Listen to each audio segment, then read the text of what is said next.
Welcome to 15 Minute Theatre, the only review show that squeezes a whole production into 900 seconds. The date is the 6th and the 7th of February 2019, and I've just been to see the Ibstock Place School House Drama Competition. Open the house!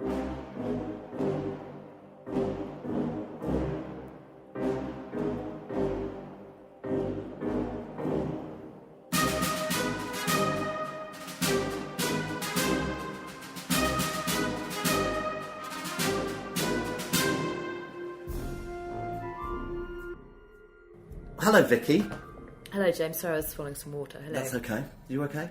Well, I had a bit of a cough, but I'm all right now, thanks. Let's see if you can get through the recording without coughing. Okay, this is a task I shall endeavour to complete.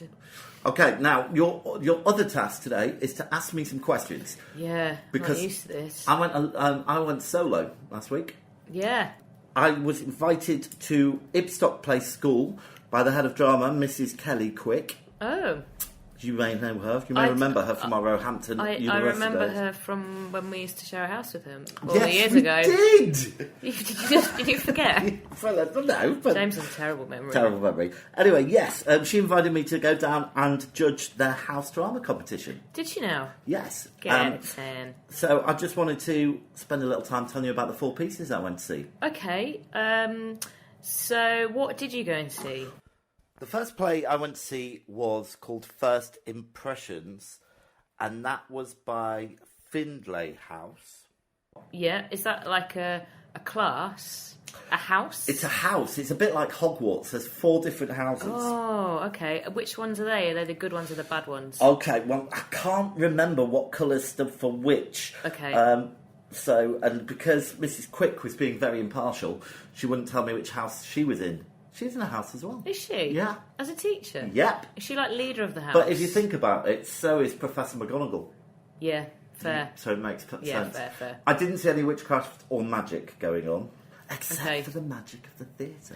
Oh, they snuck that in nicely, didn't you? I did. Okay, so it was a very naturalistic piece. Yep. And it was about two sets of... basically a guy and a girl who were just going on a load of dates. Right. Some were like speed dates. And, how old were these kids? Well, this is what I was really impressed with, because the kids were only, I don't know, I think they were year 7, or I think there was a couple from year 7, but mainly year 8, 9, 10. So in my day, that would have made no sense. Well, they weren't playing... So 11 to... Oh, right. I thought what age? Okay, so we're looking at 12, 13, 14, 15-year-olds, I think. Okay, fine. 12-year-olds going on Tinder dates? Well, no, because they were obviously acting older. Okay, fine. So, I mean, that was something that really impressed me to start with, actually, because you know what it's like when you're a teenager and how awkward it is about dating and all that kind of stuff. Well, I mean, I was a teenager only recently, so yeah, of course. You remember like it was yesterday. And they did a really good job. Yep. There were some lovely characters. There was, for example, one that stands out was a girl who played a psychic. Oh. And it was quite funny. She was saying... Not a sidekick. No, let's be clear. Okay. One that can tell the future, and she was going, I know this about you. And he was really impressed. Oh. She'd only nicked his wallet. Oh, don't trust them. Anyway, it's a lovely story. And in the end, they found love. Guess who with? Together. Oh, so, did she know that? Because she was psychic? No, not that one. Oh, right, okay, fine. Oh, they found... Oh, I get it. Yeah, you get it? Yeah. Anyway, you know... Was it funny? It was. But it was a very naturalistic piece as well. Yeah. And it was quite... I think out of all of them, the script was the hardest one to bring to life, really. Okay. And that will probably come more apparent when you hear what the other 3 were about. Okay, so the next one was Montefiore. Okay, yes. And their play was called How to Survive a Zombie Apocalypse. Oh, and James has shown me a really lovely poster with a zombie on it, and a zombie hand, and some blood, and all this stuff. I mean, look, this was very funny. Yep. They basically... I think there was about 7 or 8 or 9, something like that, different ways you could survive a zombie apocalypse. So you had the 4, survivors. Yeah. and then you had a group of zombies who were just brilliant. The makeup was amazing, but they all came on. Yeah. And then there'd be different ways to distract them. So there was one where they got like the prettiest girl to be romantic with the zombies, right, or intellectualize, and then you get the zombies going. Okay. And every time they went to eat someone, yeah, they had a film of the zombies, like with the camera on the floor, so the zombies looked like they were going over them. Was it the same film each time? Ooh, I think it was. Okay, missed a trick there. But I don't know. But they also had a film right at the end of the play where the two zombies were like talking about RADA, and you know, I don't usually do this sort of work. And how fabulous! It was laugh out loud funny. Yeah, I was really impressed, and the professionalism. This goes for all the kids. Yeah, outstanding, brilliant. So that was. I think that was right up there, and you know, your favourite. Well, it was close. Yeah. Okay. What else we got? Okay. So so that was the first night. The second night. Yeah. Opened with Brearley House drama, and that was Snow White and the Dwarf. So I'm just going to show you the programme. So James is showing me a poster with Snow White, and the dwarves are all not there, apart from one little guy who's there. All right, now, what I am going to say about this is Millie Glenister... Millie Vanilli? Not quite. Millie Glenister, she wrote and directed this piece. Oh, well done her. And I tell you what, it was brilliant. Was it? Yeah, it was kind of in the style of A Play That Goes Wrong. Have you seen that? I've not seen that. Have you seen it? Yeah, twice. Have you? Yeah. You know, so lots of setup. So they couldn't get 7 dwarfs, so there's only 1 dwarf.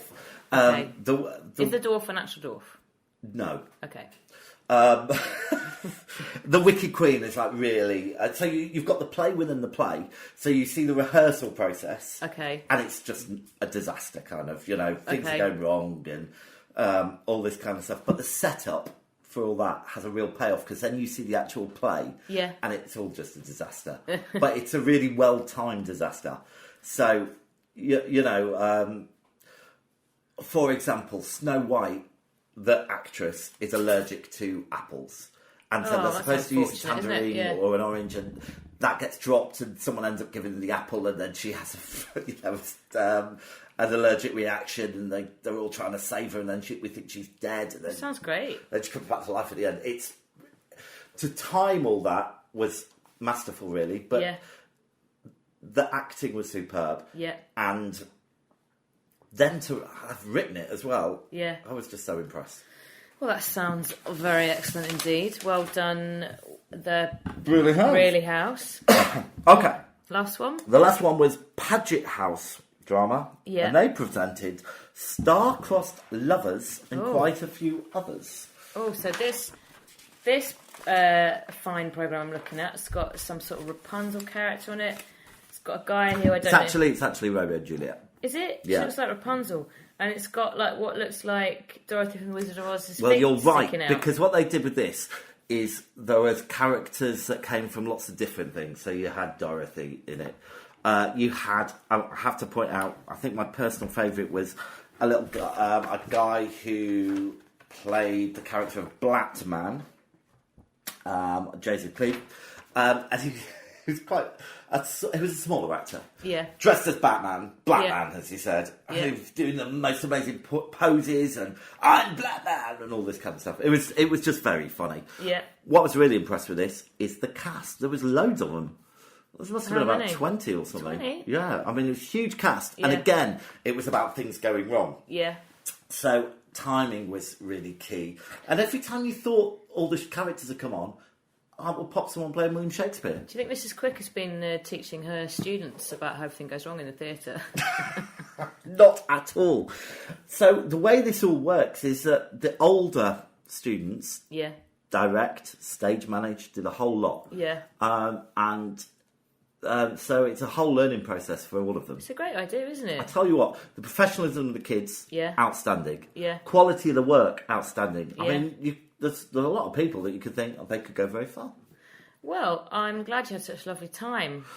Maybe next time you could come along with me if we get invited back. Yeah, if I get invited next time, I will come. You could come along and take notes for me.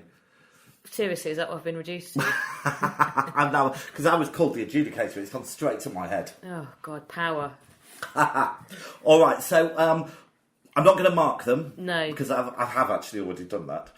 But Well, I'm going to also, tell you I feel like which it's one not won. really fair No, to mark absolutely. them compared to the professional West Enders. No, they wipe the floor Not with the that professional West Enders. Not everything we see is professional West Enders. Exactly. I'll tell you what, they're a lot better than some of the things we've seen. But I will tell you who was the winner. Who was the winner? My favourite. Hang on, drumroll. It was Snow White and the Dwarf. Well, I'm very happy for them, and I'm very happy for all the people that took part, and I'm really delighted that I didn't get to see it. Let's say that with a smile on your face, Vicky. I'm just jealous because I didn't get to see it. Okay, well, thankfully that's the theatre bell, which means that it's time to say goodbye once again, but I'll see you very soon for when we do our next review. Does that sound good to you? Yeah, I can live with that. So the curtain's down, the theatre's dark, and that was 15-minute theatre. Good night. Good night.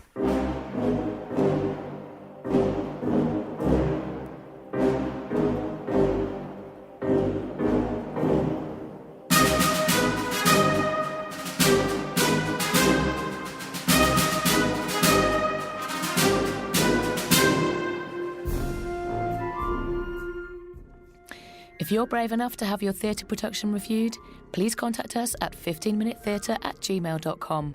Find us on Twitter and please rate and review us on iTunes. Thanks for listening.